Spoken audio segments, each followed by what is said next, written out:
Hello, welcome to Untapped Libraries, the podcast where we discuss the dopamine delivery product Magic the Gathering.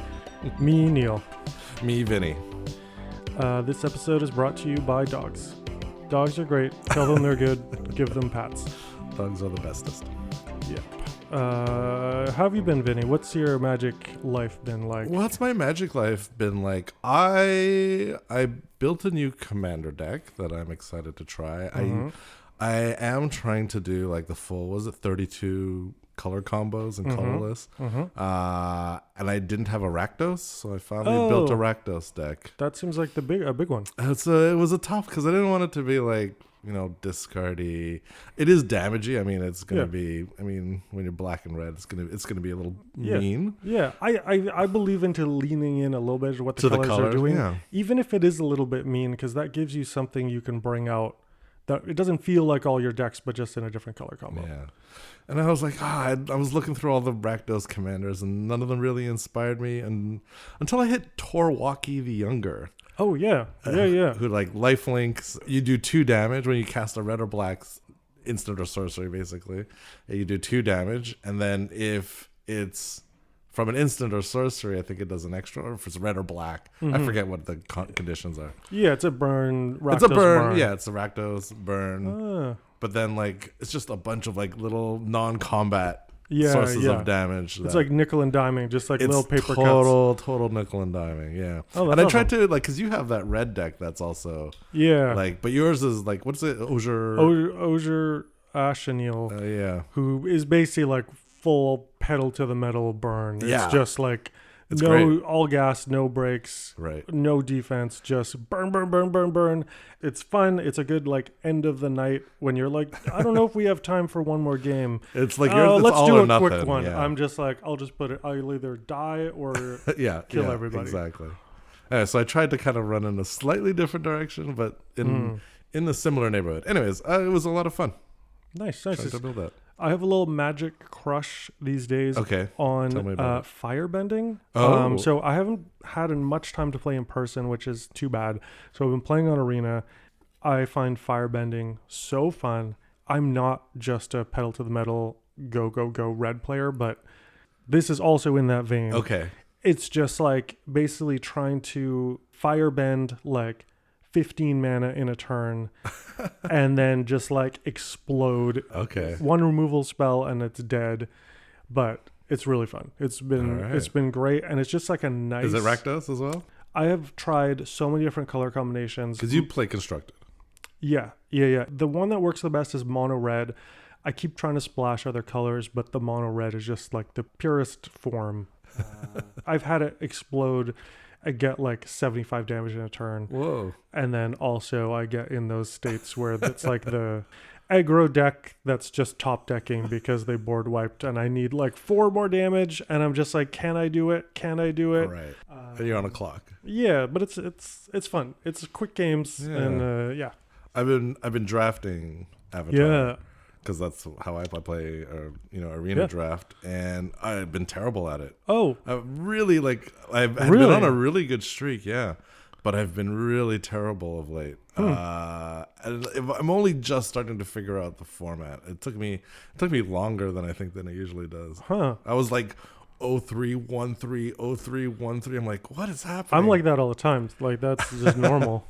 No, well now I'm starting to like 3343. So I'm feeling like, okay, this is feeling more better, and I still don't quite have a grasp on it, but I'm getting there. Nice. Yeah. All right. Well, should we bring on our guest? I think it's time. Yeah, we got a great guest this week. Yeah. Hey friends, Vinny here. Before we bring in our guest who created the Clover format, we realized after recording that we should have given an overview of the format up front. So here's how Clover works.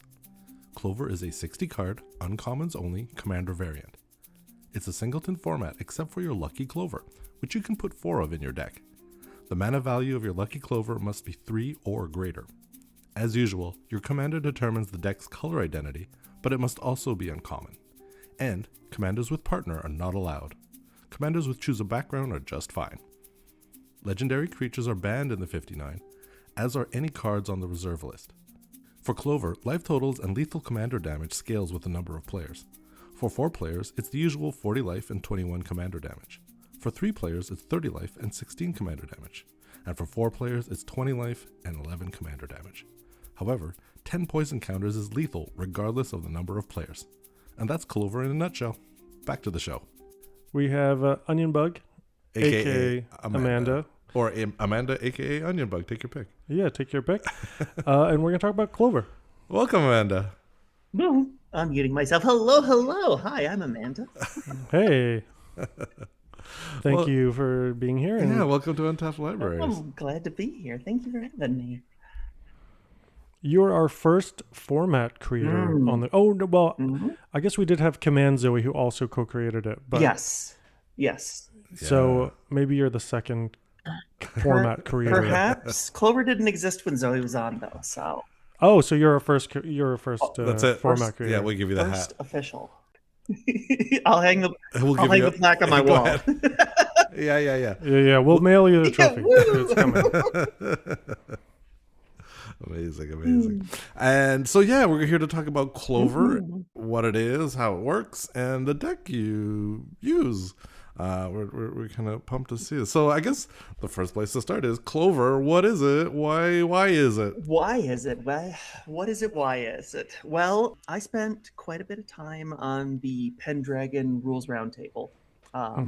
Once Grubblethorn got Pendragon started and established, was in contact with me. Hey, would you like to come and join our format on the rules committee? And that sounded very good to me. So I decided, let's give it a shot. I had a really good time promoting the format, helping smooth things out, engaging in different rules, interactions, and questions on the Discord. It was a really good time. But I had a format kicking around in my mind for the longest time that I figured, why would anybody pay attention to me? This is ridiculous. But the time that I spent on the Pendragon Rules Committee, I was like, maybe I could do it. And then my wife just started nonchalantly talking about the format online with other people on Blue Sky, and I was like, what are you doing? And then everybody was like, oh, this rips. This is so good. I want to play this. I want to brew decks with it. And I was like, okay, I guess. So it got spoiled a little bit. It kind of got spoiled a little bit, which was fun. Because all of a sudden, I don't remember what I was doing, but I looked at my Blue Sky notifications and I was like, why is my format being talked about on Blue Sky? What is going on? So that was like a bit of panic at the moment. I'm like, okay, I guess we're doing this. But we drafted everything up. We made it look all polished and official and unveiled it to the world. Amazing. I want to back up a little bit because I don't know Pendragon. That's another Magic format? Oh, goodness. Okay. Pendragon is a Pauper Commander variant. Okay. It's all commons except one card in your deck, which is a legendary equipment that goes in the command zone with your Arthur, who is any common creature. Okay. Oh, so it doesn't have to be legendary. Does not have to be legendary. Pendragon, King Arthur. Your deck is creating the story of a hero. An unlikely hero who stumbles upon a legendary equipment of some sort, and now there's somebody important. It's really interesting for deck crafting. The legendary equipment and the commander itself contribute to the color identity. So if you say use a black creature and then Key to the Vault, which is a blue equipment, you've got a Dimir deck. Okay. This is neat. It's a lot of fun. It goes a little harder and faster than Pauper Commander itself. And they're a good group of people. I had a lot of fun. With all of those, I got my start streaming on Twitch with Pendragon. It just took off. They got themselves on Moxfield as an official format. You can just build Pendragon decks. We're working on that for Clover. Neat. So, but there's prerequisites to hit. We're just kind of getting started. And so, let's talk about the Clover format. How, what is it? How does it work? What are the rules? So I've been with Magic the Gathering since 1993. I bought Pax and Alpha when it came out. I saw advertisements for it at my local comic shop. What is this? What, a card game? Hello. I saw a picture of Drudge Skeletons. I was hooked. I was like, whatever this is, I have to I have to have it. I have to know what it is. I have to experience it.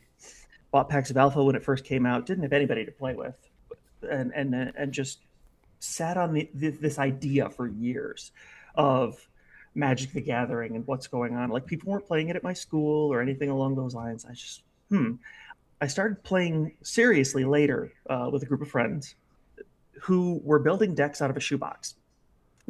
It's just bulk cards. I love it. That they all combined into one big card pool, and we're all building decks out of. And how old are you at this stage, just so I can get a mental image? Jeez, at this point I'm 19. Amazing, love it. Right, I was 13 when Magic debuted. I believe Vinny and I both bought packs of Revised. Yeah, that's as far back as I got, but yeah, not quite as. But 2 packs of Alpha. I held on to them for about a year. I don't remember what was in the packs, thank goodness, because I traded them away for some comic books. Nice. Because I had no one. The classic tale. Classic blunder. I didn't know it at the time when I started playing, but EDH was a thing. Commander was ways away for WotC to actually back it as a format. That was all history that hadn't been written at this point. We were reading content from the Wizards website, magicthegathering.com, the mothership as it was back in the day, and most multiplayer decks were 60 cards. It was just a 60 card deck, 4 of any card. Yep. And everything was very tuned, very refined. Multiplayer was a whole different animal. And I also got involved in playing Standard at the time. I was a Standard tournament grinder from 2001 to 2011. Somewhere along the lines, my friends were like, hey, a lot of people build multiplayer decks with 100 cards. It's Elder Dragon Highlander. We should check this out. So we started dabbling in that too. And I really liked how random everything was. Okay, singleton card. I only have to have one copy of any card. This is great for deck building. It's cheaper. Like, everything's random. The games don't always turn out the same way. I like this. But I was also playing Standard at the time. And when a card is good, when you love it, you put 4 in the deck because you want to draw it consistently. And so for the longer that I played Commander, and then once it actually became an established format, it's like, okay, this is a thing. This is how everybody just plays Magic now. I started missing that play set of cards and it feeling really special in there. And so Clover was an idea that was kicking around in my head for a really long time. A singleton format, 60 cards, so the deck wasn't too big and unruly, and you got to pick that one special card to be four copies of. This is the focus of my deck. Come to find out, when we unveiled the theory behind Clover and the rules and everything like that, it sounded like something that people were really excited about. The Discord's been very lively, brewing decks like crazy. It's really good in both a casual and a competitive format. Competitive Clover goes just as hard as CEDH. We've had some wild competitive deck. See Clover. See Clover. Right. So can we maybe just do like a point form summary of the rules? I have the official rules pulled up right in front of me here. Okay. Clover is singleton rules, with the exception of your Lucky Clover, which is a non-land card that you run 4 copies of. The mana value for the Lucky Clover must be 3 or greater. We tested it with lower mana values, 2, 1, and 0. Things get broken way too fast. Oh, what are the cards that break it? Just like Swords to Plowshares, Mystic Remora. What are the things that are just too broken? Stuff like that. It takes... Soul we Ring? found in Soul Ring, yes. We found in testing that it was basically putting Clover into a position where it was nothing but a competitive format. Right, the race is on. Yes, and we didn't want to lose sight of the fact that we wanted it to be played competitive if you liked, or keep things casual if that's what you're interested in. putting the restriction on the mana value of the Lucky Clover, we found opened things up to casual decks being way more fun, but also the card pool looking way more interesting. It wasn't just the same staple cards that you see in every game of Commander that are going in every deck of the applicable colors. Things broadened out. The thing I really like about it is, so I feel Wizards has been stacking up effects, like say like a Impact Tremors type effect. Used to be there were a couple. Now it feels like every 2 sets there's one. And so I do find Commander can become a lot less singletony because they're repeating effects over and over again. But the appeal to me here is that you could take a more niche strategy that maybe wouldn't work in Commander, and because you have that repetition, maybe you could make it work in Clover. We've noticed that. At first, when people started brewing decks, there was a lot of reliance on, like, okay, what combos have worked in the past in other formats? What cards were staples? Everybody quickly found out that it just doesn't necessarily one-to-one apply here. Are there combo decks in Clover? Absolutely. They're all new combinations that people haven't normally been playing with.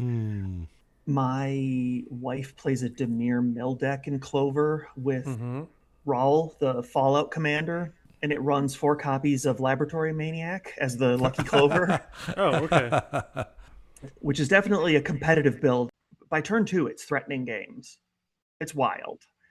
Also a legal Lucky Clover, Force of Will. Okay. There's been a ton of talk about it. For all the talk, it led in the direction of, you know what, maybe this isn't good, actually. I've seen a lot of restraint out of the community, which has been really a breath of fresh air, actually. People not getting too degenerate with stuff, unless they're playing competitive and then the gloves are off. Then do whatever. But even in competitive Clover, we're not seeing people use Force Will as the Lucky Clover or anything like that. Okay. It's still a bit of an honor system. A little bit. Before the degenerates get in there.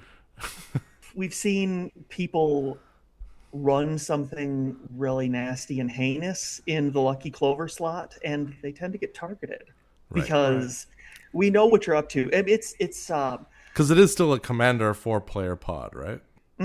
It's a format that scales depending on the amount of players. If you have 4 players, everybody's starting with 40 life, 21 commander damage. 3 players, 30 life, 16 commander damage. It does scale. And it is fun just one-on-one or with 3 people if you can't find a 4th for a pod. It's good in any of those combinations. But yeah, it was a multiplayer format in spirit when we had created it initially. But there's still a commander tax if your commander dies and all that. There is a commander tax. Yes. Otherwise, things would get really silly. Of course. The Lucky Clover allows you to have at least one card where you're going to have repeatable effects without penalty. You have to draw them, which I think is interesting. I had played some Oathbreaker, which has a Planeswalker in the command zone and a signature spell. And I found that knowing you have guaranteed access to it is a lot. It puts a lot of pressure on games. Things go incredibly fast, like blink of an eye. And with the way the Lucky Clover works, sure, you can mulligan until you have it in your opening hand.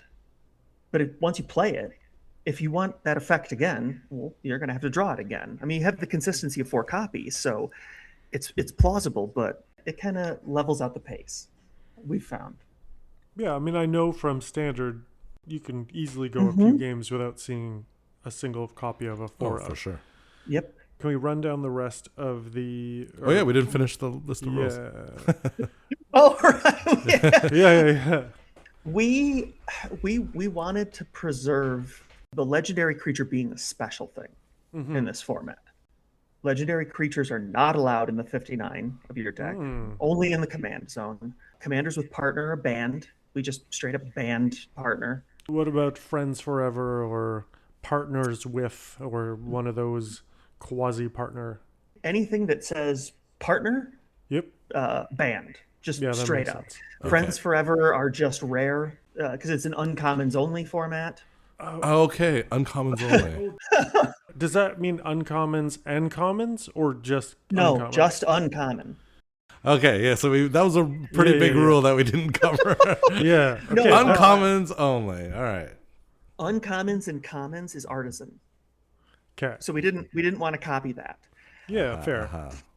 Pauper Commander exists.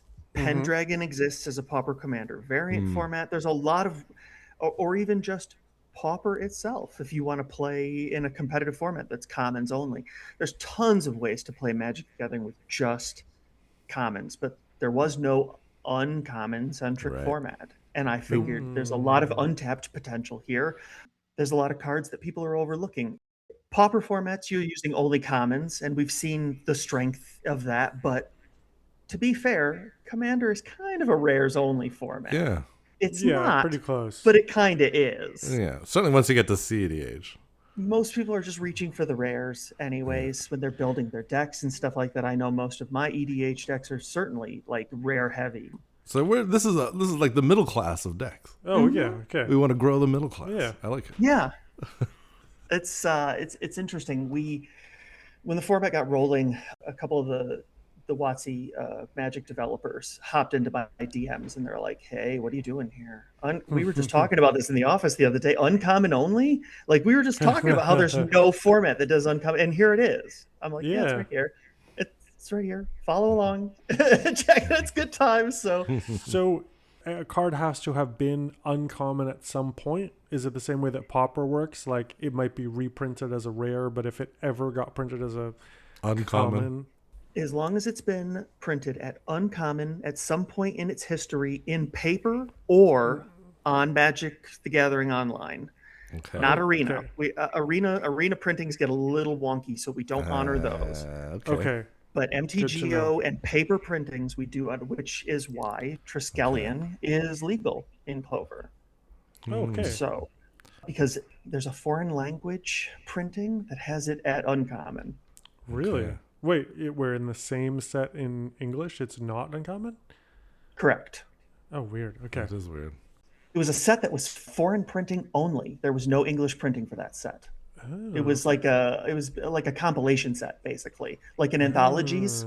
Like one of those sitcom episodes where it's little clips of other... clip show. The clip show of Magic Yes, sets. It was a clip show set. Nice. Okay.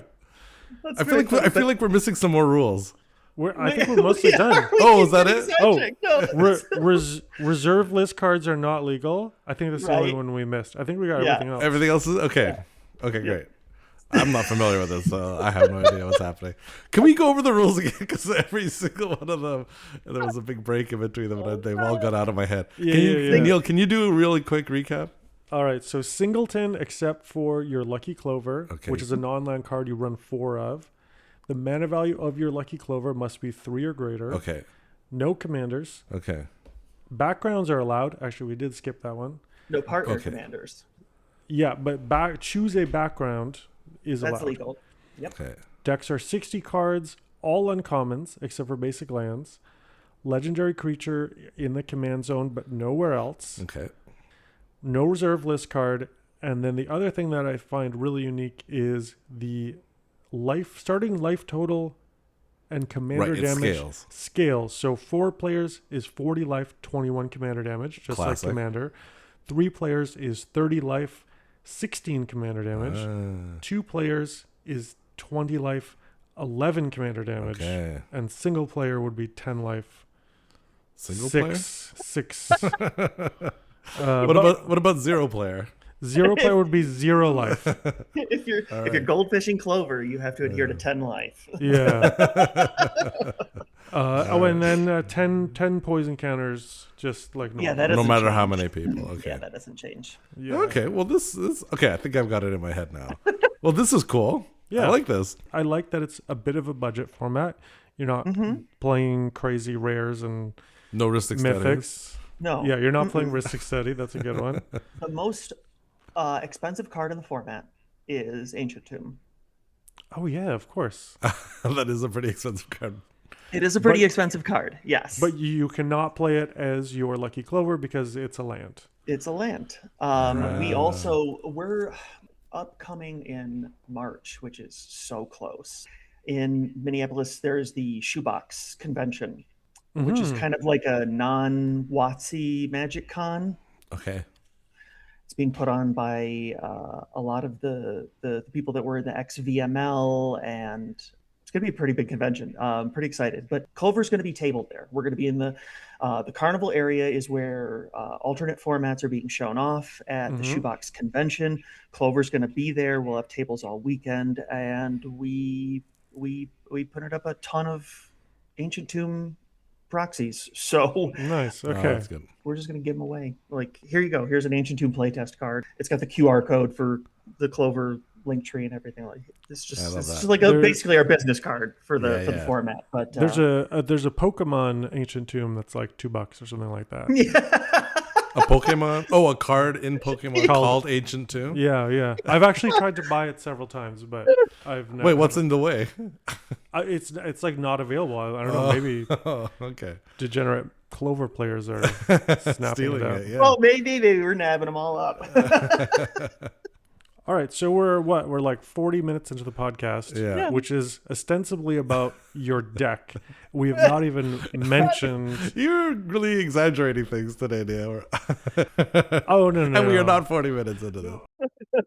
You're multiplying all your numbers by 1.5. Oh, okay. I don't know what I said. I don't know. I'll just edit it. To be. I edit the show, so I'll just make it so I say whatever I want to say. Mr. Black. Yeah, exactly. All right. Let's talk about your actual deck. We're at so the that deck. We get an example of how Clover works, how you build a Clover deck. Yeah, who's this commander and what's going on? I was a Foundations ambassador, so soft spot in my heart for everything Foundations related, especially Jumpstart. Jumpstart commanders from Foundations were absolutely amazing. I have a Plague-On deck, and I really like it. I do as well. I have a Persistent Petitioners Plague-On deck. It's fantastic. It's Plague-On's mill. Yeah. Makes sense. My favorite of all of them was General Kreat, the Bullbringer. Mm-hmm. She's so cute and really nasty. I love Goblin decks. Most of my time playing in Standard, I was a Red Deck Wins girl. I wanted fast rounds. I'm either going to win or I'm going to lose. We're just go and burn. Okay, round's over. Cool. That took 10 minutes. Now I can just relax. Yeah. So I went with General Kreat because Impact Tremors is also one of my favorite cards, and she is Impact Tremors, essentially. Right. Let's give it a quick read here for the audience who might not know it. It says General Kreat, the Boltbringer, 2 in red, legendary creature, Goblin Soldier. Whenever one or more goblins you control attacks, create a 1/1 red goblin creature token that's tapped and attacking. That's great. That's really strong. That's pretty sweet. And then whenever another creature you control enters, General Kreat, the Boltbringer, deals 1 damage to each opponent, and it's a 2/2. It is when one or more goblins attacks, you get 1 goblin. So you're not getting 1 per attacking creature. Correct. Yep. Right. It's still pretty good. It's still pretty good. Send the whole squad, you get 1 extra. Yes. Yeah. Yep. Basically a menace. What's that new Mardu mechanic from Tarkir Dragon's Mobilize. Yeah, it's basically mobilize Goblin 1. But you don't lose it at the end of turn. But you don't have to sack it. That's true. Yeah, no. And then it comes with its own, its own Impact Tremors effect right in the command zone. As long as Kreat's around, we're penging stuff. You're good. It's no kidding.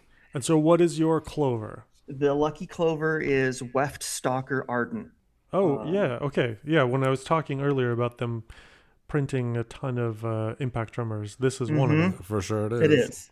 They are an Impact Tremors. They trigger on artifacts and creatures, 1 damage to each opponent. You can warp them in for 1, and then they vanish. But if you just have a single turn near the end of the game where it's like, I just need another Impact Tremors on the table right now. I can't have too many Impact Tremors. I need my 7th one on.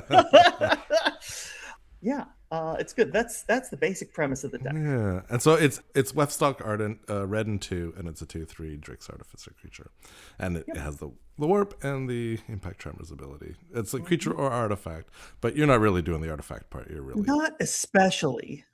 But if someone plays something that makes me make treasures, well, we can make that make that terrible for our opponents. And other than that, we have found, and it's going to get a lot more interesting with Lorwyn coming out, but oh yeah, Typal Kindred decks are kind of interesting in Clover because people are playing with the cards that normally don't hit the table. Yeah. Which I enjoy. But we have Goblin Recruiter in here. We have the War Chief, Goblin Ringleader is in here. Spawn Gang Commander, which like never sees play because... Yeah, there's a slightly better one, I think. Well, there was Siege Gang Commander. Was it not uncommon? Was it common? No, it's rare. It's rare. All right. Siege Gang Commander is rare. Yeah, Spawn Gang Commander doesn't make goblins, makes Eldrazi, but General Kreat doesn't care. But it is a goblin. It's an Eldrazi goblin, which is an Eldrazi goblin. Yes. Creature type line. Most of the creature selection is there because it either brings some interesting mechanic to the board or it has the potential to drop a ton of little dudes on the board, which gets nasty real quick with all the impact tremors. We have a Rapacious one, Beetleback Chief. Mad Ratter is in here because rats deal damage too. I mean, even these spells are creatures. Like Goblin Negotiation is a red X, make X, deal X damage, and then create 1/1 goblins equal to the amount of excess damage that you dealt. Yep. Goblin Negotiation, Hordling Outburst, Goblin Rally. I mean, you're just dumping a bunch of goblins. Yeah. Yeah, it just dumps damage real fast. Which is a ton of fun. And then, like a couple of sneaky cards like Bolt Bend and stuff like that for a little bit of tech. But yeah, mostly we're dropping dudes on the field over and over and over and over again. And so in this deck, it's like goblins, make goblins, get goblins, and things that do damage when goblins show up. But there's one card that kind of like doesn't do any of that, and it's Tormod's Crypt, the artifact for 0. And I was like, well, is there a lot of like graveyard shenanigans happening in this format? There can be, absolutely. It's like the vegetable in a bowl of Doritos. It is, yeah. Someone dropped a baby carrot in my Doritos. Yeah. We noticed in playtesting that there were a couple of graveyard decks that got real nasty real fast, and so why not be prepared? I tossed a single Tormod's Crypt in there. I love it. All my time playing Standard, going to tournaments and stuff like that, and putting a lot of thought and effort into my sideboard, it creeps into my deck building.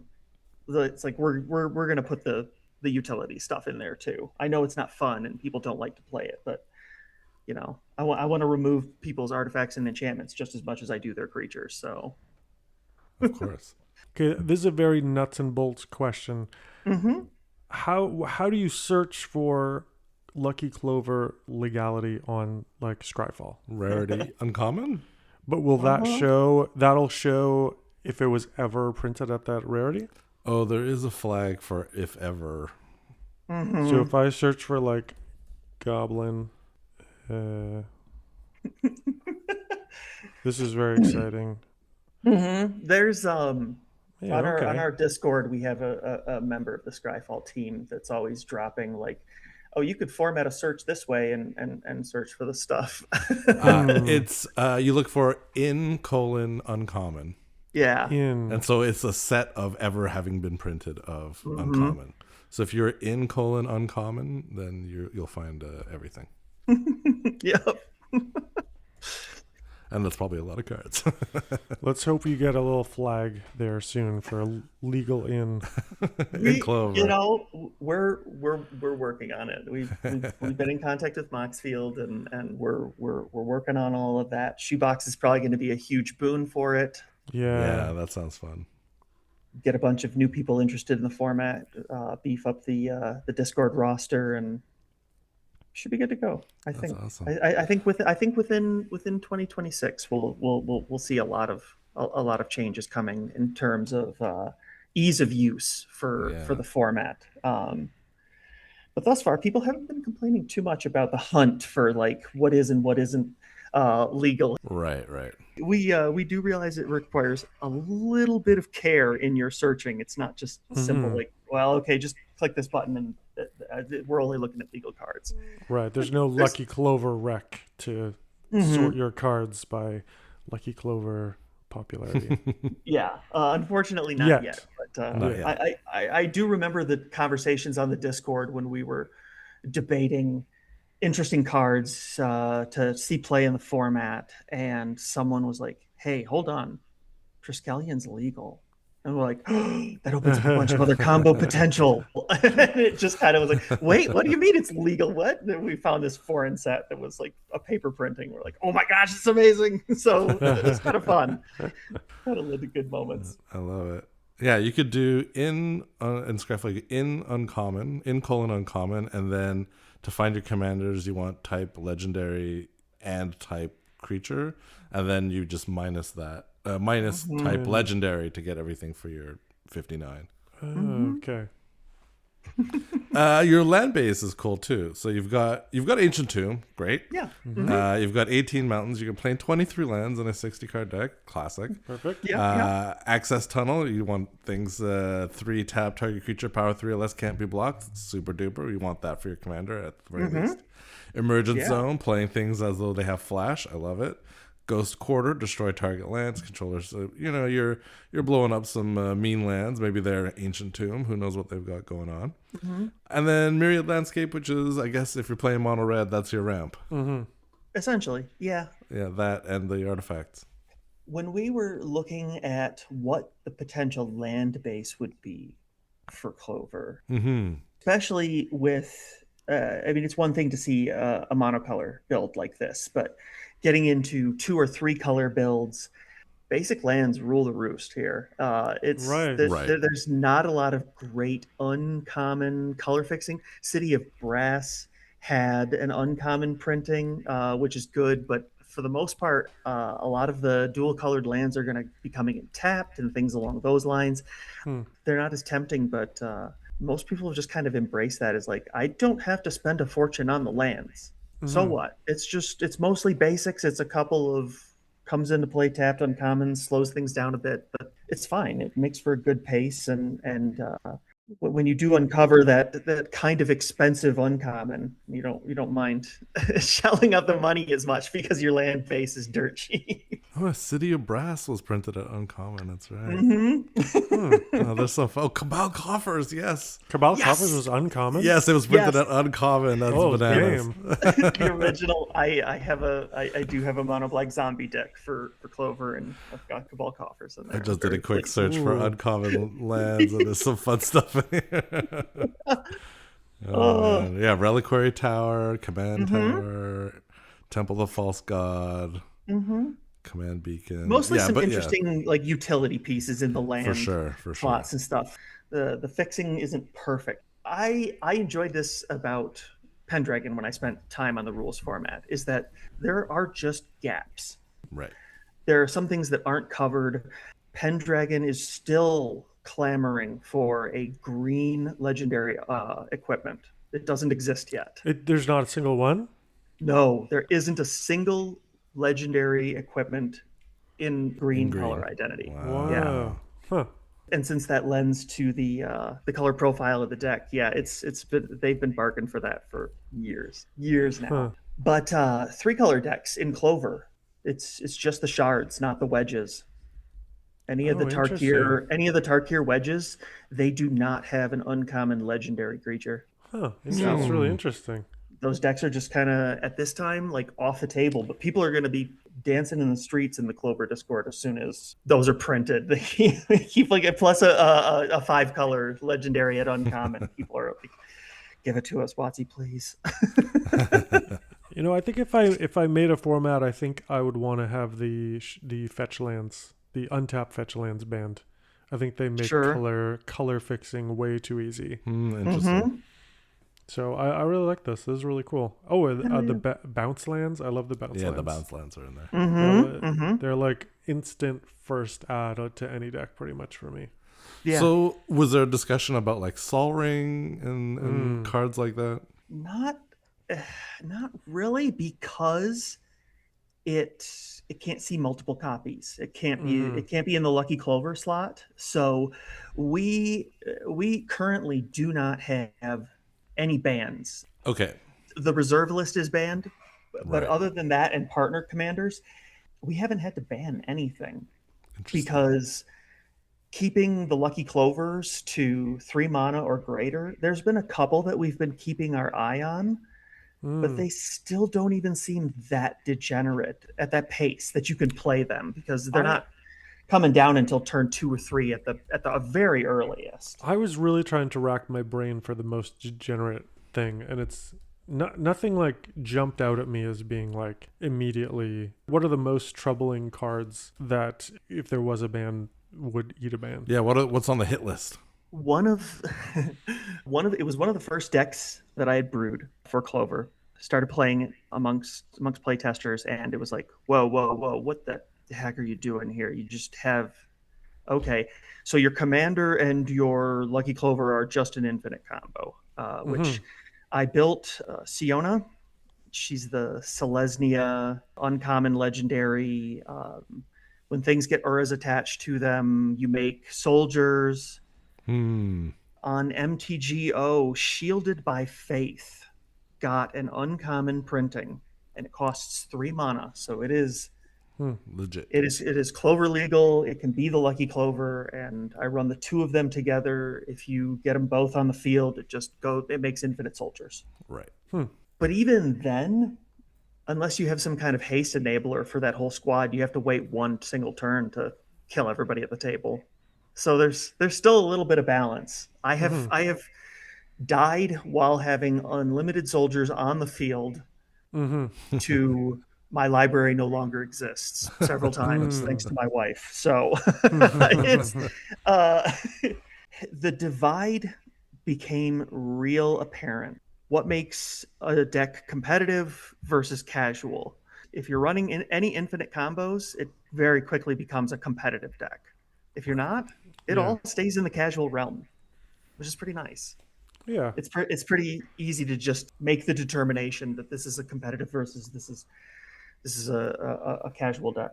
Yeah. As a dirty commander player, I find that the format is You extremely good filth. at regulating itself. It's Uh like huh. it's very rare that I run into Sure. someone who's like, oh, that's, horrible degenerate deck. Or if it Mm-hmm. is, it's someone like our last guest, Dell, whose episode, oh, Has not come out yet. we should put it It'll out. be out by the time this is out. It'll definitely be out by the time this is out. You could just edit this out. Yeah. So our last guest, Dell, definitely had a bunch of fun stuff. Yeah, he basically built the worst deck to play against. And it's Yeah, I've and played it's against it. oh, you I've have. played against it on stream. Yeah, it's Oh, fun. amazing. It's a good time. Yeah, it's great. So long as everyone's in on it, Yeah. it's great. Yes. If it's Yes. you're blindsided by it, no. Oh yeah, no, no, no, no, no. Yeah, he spelled it out in great detail before we even started that pod. So you played against the Grand Calcutron? Yeah.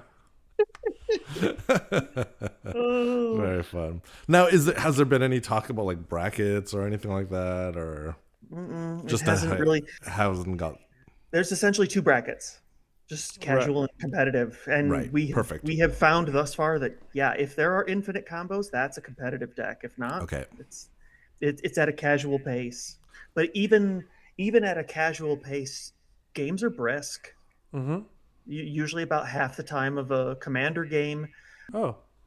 And since it's a budget format, and most of the people I know that have been interested in the format have been building many decks, because it's like, where's my bulk? Yeah. Oh shoot, I just have Right. everything I need. It's just here. It's just here in my box. So like done. I have, I think, about 17 Clover decks in paper built, but we're also taking a bunch of loaners Sure. to shoebox so that nobody shows up and then can't play. Right. It's okay. There's game one. Let's play another round, and everybody's grabbing different decks. It's a good time. And if I'm like curious about this format, where can I go look it up? Where is there like a website that kind of like functions as a home base? Is it just the Discord? We do have our link tree. Okay. Linktree/Clover MTG. There is a Blue Sky account at clovermtg.bluesky.social. We post all kinds of stuff like there, including deck lists from the community. That's been a fun time. And then there is the Discord, which is one of the goals that we are trying to hit in terms of Moxfield. They want to see a specific amount of Discord users that are active for a specific format before being taken into consideration, which I understand. Otherwise, anybody totally could fair. make something up and, hey, put this on there.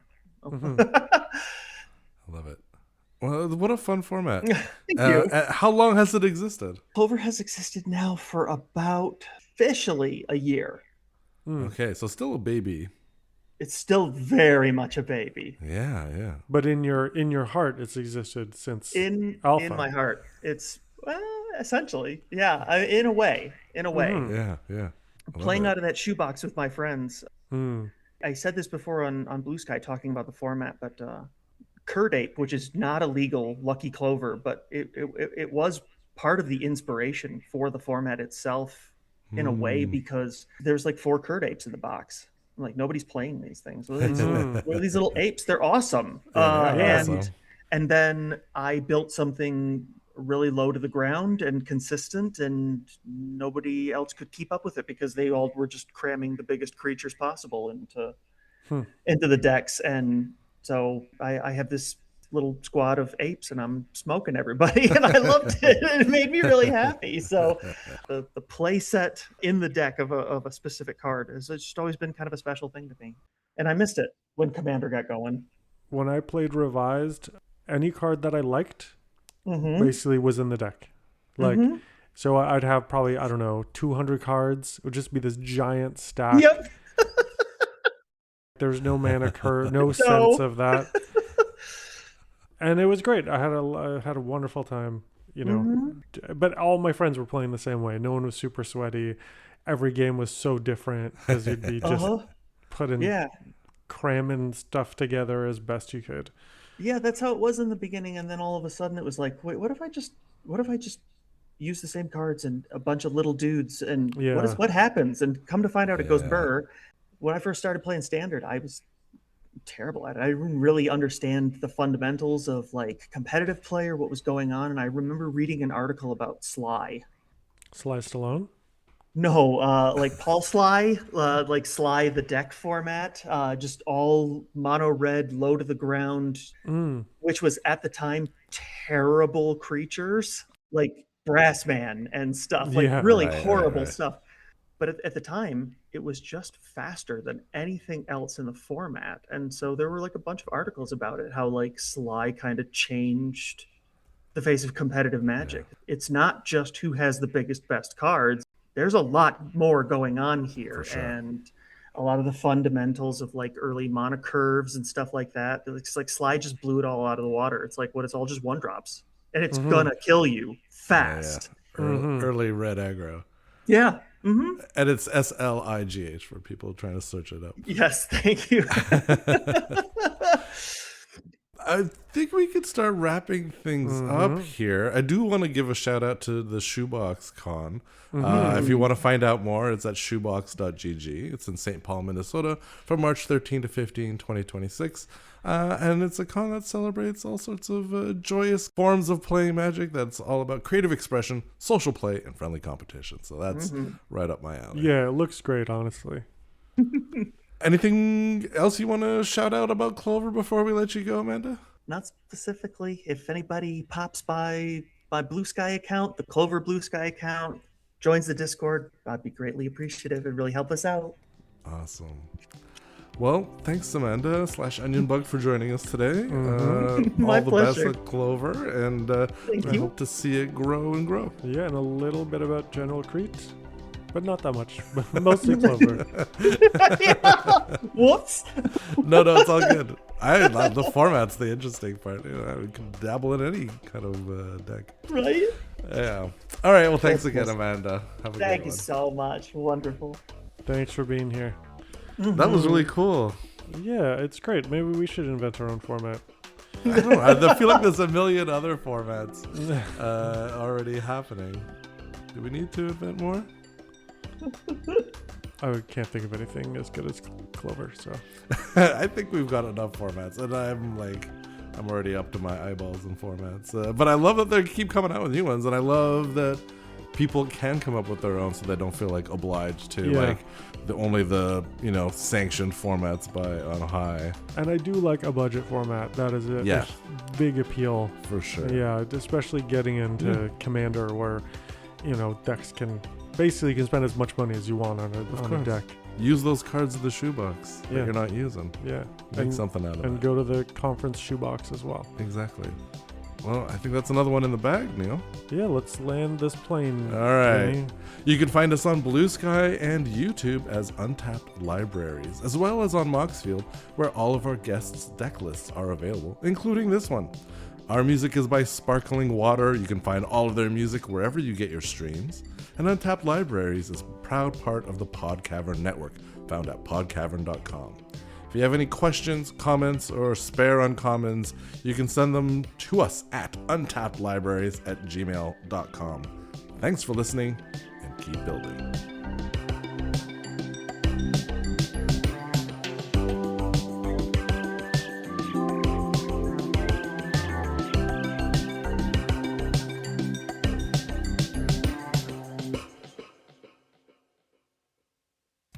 Hello, folks. I'm Katie. I'm Vinny. And we host the Learn Real Good podcast. It's a comedy podcast about science. It's also a science podcast with comedy. Each episode, we interview a science grad student about their research. And we keep it casual, so you don't need to be a nerd to follow along. We also share some of the latest science news. I think you mean the latest science news? Well, people need to hear more about amphibians. Well, I agree with that. So look us up on your favorite podcast source and Learn Real Good. Presented by the PodCavern Network. Close enough.